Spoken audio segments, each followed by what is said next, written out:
Master minds commerce చదవాలనుకునే 10th inter విద్యార్థుల తొలి ఎంపిక. మరి రాఘవేంద్రరావుని తర్వాత ఒక సినిమా చేయమని అడిగితే చేయనన్నాడని చెప్పి ఆయన అసోసియేట్ని తీసుకెళ్ళి మీరు ఒక సినిమా చేయలేదా? అదేం లేదు. అతను మాకు 3 సినిమాలు చేశాడు ఒకే సంవత్సరం. ఆ, హిమతోలా చేశాడు, జెస్సీ సౌద చేశాడు, కామయాబు చేశాడు, హోషియార్ చేశాడు. ఉమ్, మధ్యలో అతని అసిస్టెంట్ రవిచంద్ర అనే హనుమంతరావు ఖైదీ పెట్టుకున్నాడు. అవును. కాబట్టి రాఘవేంద్రరావు డేట్స్ లేవేమో తెలియదు, నాకు సరిగ్గా గుర్తురాలి క్వశ్చన్ నువ్వు అడిగేది. ఇప్పుడు గుర్తొచ్చిందే. ఇప్పుడు గుర్తు ఖైదీ రవిచంద్ర చేశాడు, రాఘవేంద్ర అసిస్టెంట్.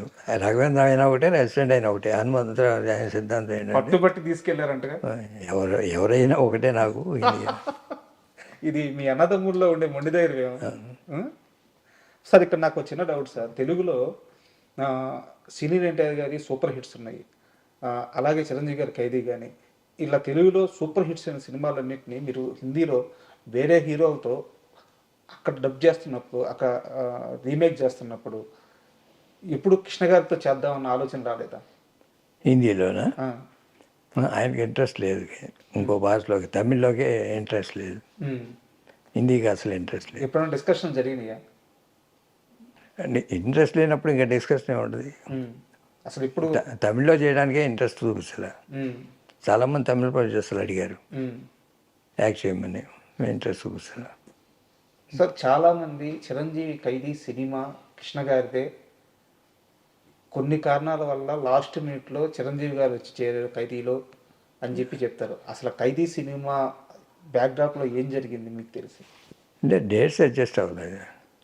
కృష్ణ గారు ముందు వాళ్ళు కృష్ణ గారిని అప్రోచ్ అయ్యారు, డేట్స్ అడ్జస్ట్ కాలే, ఉమ్, వేరే కమిట్మెంట్స్ తోటి. ఉమ్, అప్పుడు కోదండరామరెడ్డి ఖైదీ తీసుకొని తర్వాత చేద్దాంలే అని తర్వాత చేశారు. మామూలుగా అయితే ఖైదీలో కృష్ణ గారే చేయాలి, కానీ ఖైదీ సినిమాతో చిరంజీవి కెరీర్ ఎక్కడికో వెళ్ళిపోయింది కదా. అది ఉంది, అది ఒకే పార్ట్. ఉమ్, అట్లా చాలా ఉంటాయి అది జరిగాయి. చిరంజీవి గారితో పోటీ ఉండేదా, లేకుంటే చిరంజీవి గారి మీద ఆప్యాయత ఉండేదా? ఎలా వాళ్ళిద్దరి మధ్య అనుబంధం ఎలా ఉండేది సార్, కృష్ణ గారికి చిరంజీవి గారికి? పెద్దగా పోటీతత్వం ఎప్పుడూ లేదు. ఉమ్, ఆయన ఎప్పుడు కృష్ణ గారిని ఎప్పుడు గౌరవిస్తూనే ఉంటాడు. ఎప్పుడైనా ఉమ్, ఎవరైనా ప్రొడ్యూసర్లు డేట్స్ అడ్జస్ట్ కాకపోతే తీసుకోండి, ఎవరో వాళ్ళు ఇప్పుడు వస్తున్నారు కదా చిరంజీవి, వీళ్ళందరూ ఎవరో వాళ్ళు పెట్టుకొని చేసుకోండి ఉమ్. చిరంజీవి గారి పేరు చెప్పేవారు. చెప్పేవాడు.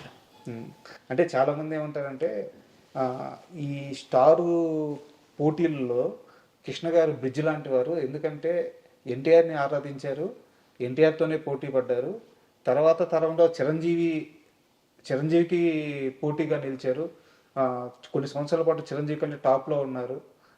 ఇలా అందరితో కాంపిటేట్ అయ్యి అందరితో పోటీలో నిలబడి ఒక బ్రిడ్జ్ లాగా నిలబడిన వ్యక్తి కృష్ణ గారు అని చెప్తారనమాట.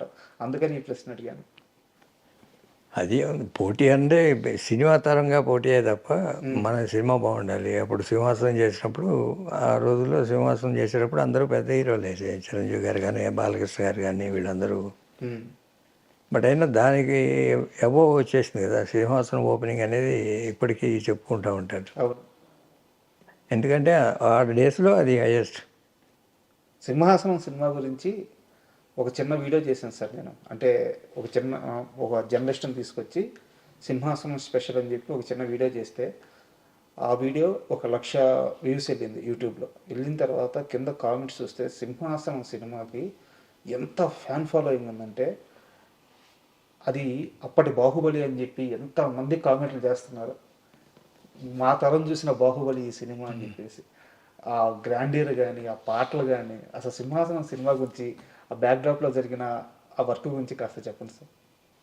ఆయన ఫస్ట్ టైం డైరెక్షన్ కార్డు వేసుకోవడం, దాంతో ఏదో డిఫరెంట్గా ఉండాలని పెద్ద సినిమా చేయటం.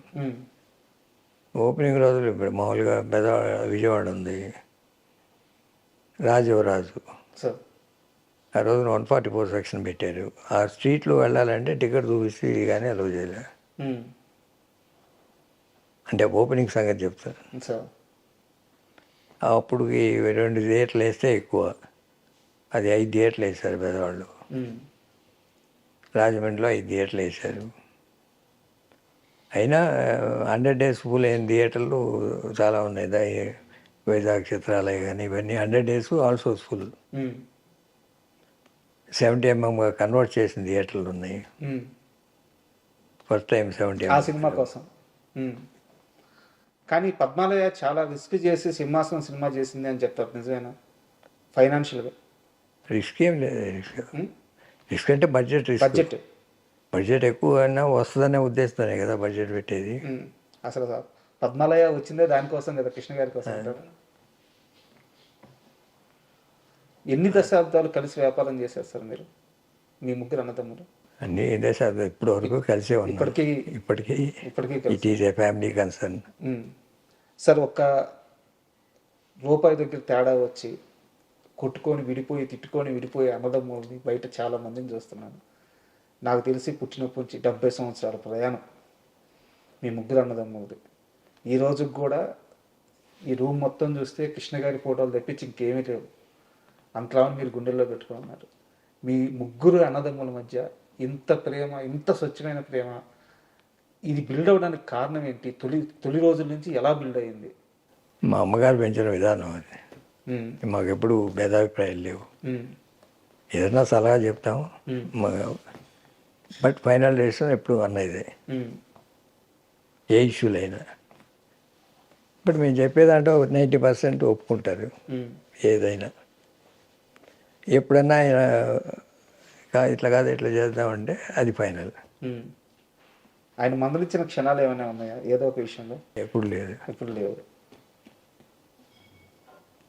చెప్పాను కదా, ఏం చెప్పినా 90% ఓకే అంటారు. ఎప్పుడైనా ఒక 10% ఎట్లా కాదు ఇట్లా చేద్దామంటే అది ఫైనల్. అది. అండ్ పద్మాలయలోనే మీరు ఆ సీజన్లో సినిమాలు చేస్తూ అమితాబ్ బచ్చన్ గారితో ఓ సినిమా చేయాలని చెప్పి ఓ ప్రయత్నం చేశారు. ఆ ప్రయత్నం మీరు చేయలేదు, చేయాల్సి వచ్చింది. కానీ 6 నెలల పాటు మిమ్మల్ని తిప్పుకొని నేను సినిమా చేయను అని చెప్పి అమితాబ్ బచ్చన్ గారు చెప్పారట. ఏ సందర్భంలో చెప్పారు? ఎందుకు ప్రయత్నం? పొలిటికల్ సినిమా చేద్దామని తెలుగులో చేశాం కదా, నా పిలువే ప్రపంచం అని. ఇట్లా అంటే అగెనెస్ట్ టు ద గవర్నమెంట్. అట్లాంటిది హిందీలో చేద్దామని చేయమని ప్రపోజల్ వస్తే అట్లాంటి సినిమాలు నేను చేయనని ఒక 5-6 నెలలు అయిన తర్వాత పక్క తీసుకెళ్ళి నాకు చెప్పారు, you are a professional producer, don't waste your time, will do some other film. అది చెప్పచ్చు కదా ఓపెన్గా అంటే నేను చెప్పను. పైన పెద్దవాళ్ళు ఉన్నారా? పైన పెద్దవాళ్ళు ఉన్నారా? అదే నేను చెప్పను, ఇట్లాంటివి చేయను.